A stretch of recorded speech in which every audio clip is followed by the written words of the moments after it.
اعوذ باللہ من الشیطان الرجیم بسم اللہ الرحمن الرحیم۔ سورہ نساء آیات نمبر 15 تا 22 میں معاشرے کو بدکاری سے پاک رکھنے کے لیے کچھ ابتدائی احکام، عورتوں کے حقوق کے بارے میں تلقین، اور جن عورتوں سے تمہارے باپ نکاح کر چکے ہیں ان سے نکاح کی ممانعت۔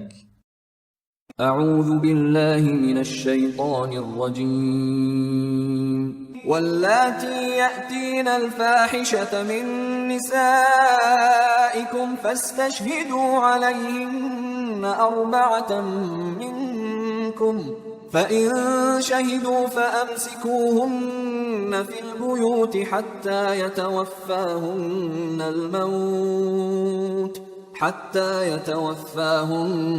الْمَوْتُ أَوْ يَجْعَلَ اللَّهُ لَهُنَّ سَبِيلًا۔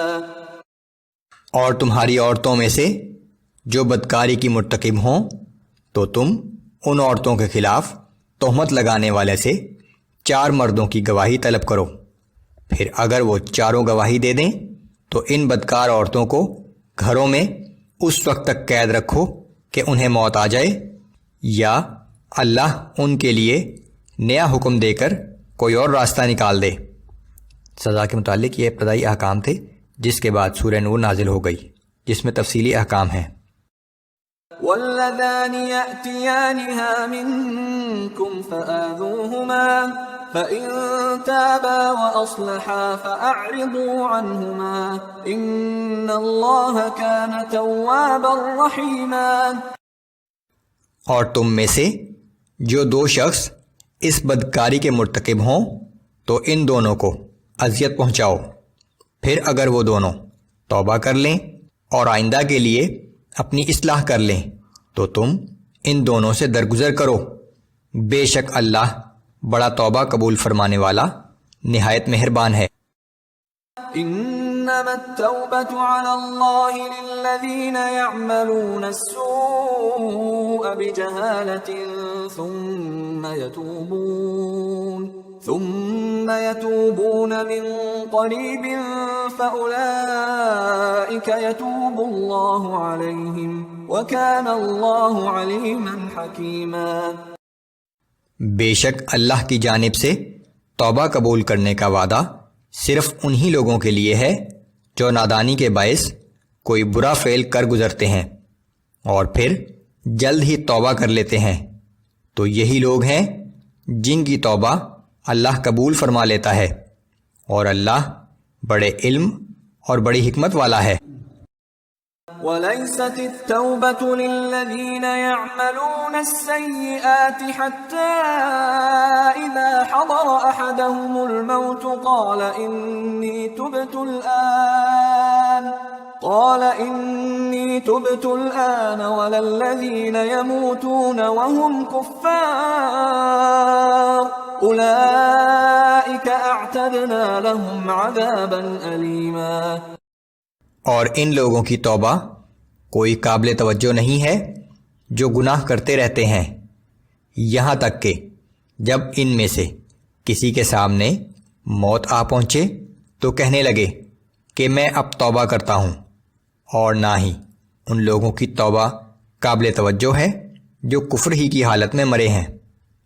ایسے لوگوں کے لیے ہم نے دردناک عذاب تیار کر رکھا ہے۔ يا أيها الذين آمنوا لا يحل لكم أن ترثوا النساء كرها۔ اے ایمان والو، تمہارے لیے یہ حلال نہیں کہ تم زبردستی عورتوں کے وارث بن جاؤ۔ ولا تعضلوهن لتذهبوا ببعض ما آتيتموهن إلا أن يأتين بفاحشة مبينة۔ اور نہ یہ حلال ہے کہ بلا وجہ انہیں اس غرض سے قید رکھو کہ جو مال تم نے انہیں دیا تھا اس میں سے کچھ واپس لے لو، مگر ہاں اس وقت جب وہ کسی صریح بے حیائی کی مرتکب ہوں۔ وعاشروهن بالمعروف فَإِن كَرِهْتُمُوهُنَّ فعسى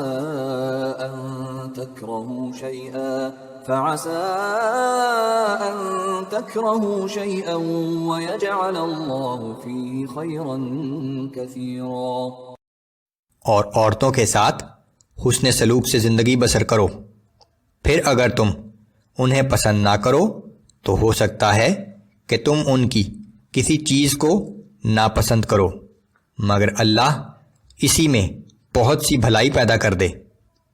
مردوں کو چاہیے کہ بڑے صبر و سکون اور سمجھداری سے کام لیتے ہوئے اپنی بیوی کو موقع دیں، کیونکہ ہو سکتا ہے وہی ناپسندیدہ بیوی کسی دوسرے وصف یا فائدے کی وجہ سے مرد کو پسند آنے لگے. ہو سکتا ہے اللہ رب العالمین نے اسی بیوی کو خاوند کے لیے باعث برکت بنا رکھا ہو، جو وقت گزرنے پر ظاہر ہونے لگے اور میاں بیوی کی محبت کا سبب بن جائے.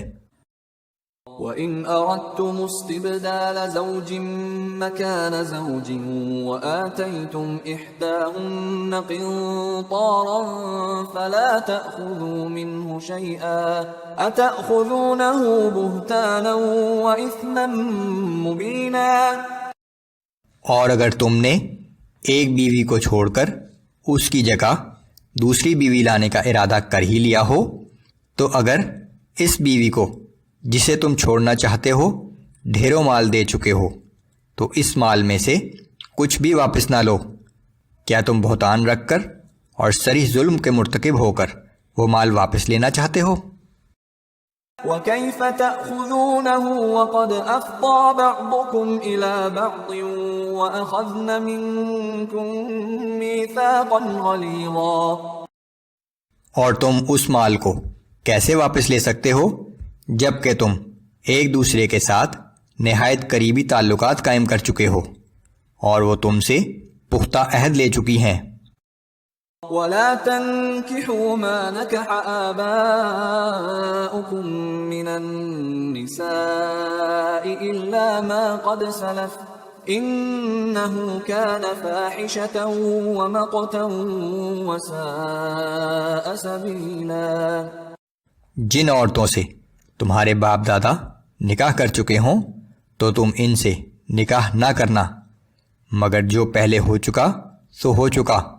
در حقیقت یہ بہت بے حیائی کا فعل ہے، جو بہت ناپسندیدہ بات اور بہت بری روش ہے.